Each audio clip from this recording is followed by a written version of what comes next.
La demeure mythique a failli disparaître sous l'action des tractopelles.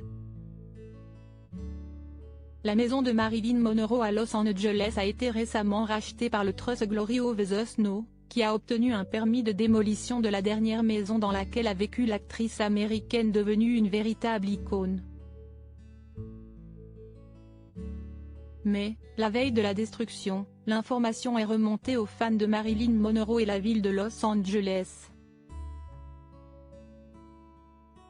Son conseil municipal a sauvé, pour l'instant, la maison qui est aujourd'hui une attraction touristique. Si le public est si attaché à cette demeure, si est entre ces murs que Marilyn Monroe s'est donné la mort le 4 avril 1962, à l'âge de 36 ans.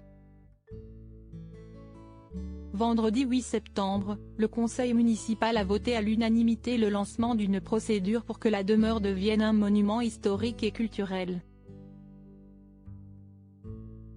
De quoi empêcher la destruction du bâtiment.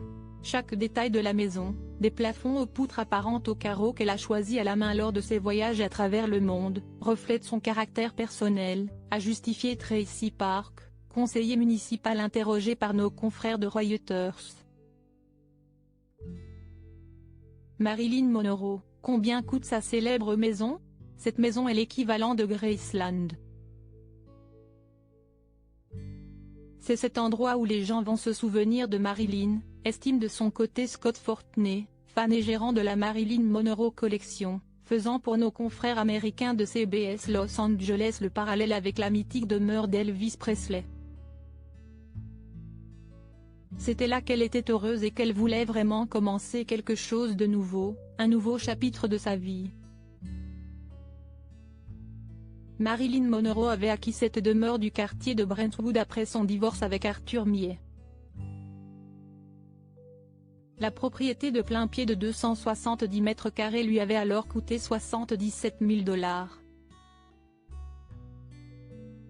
Depuis le suicide de l'actrice américaine, l'année de l'acquisition de la maison, plusieurs propriétaires se sont succédés.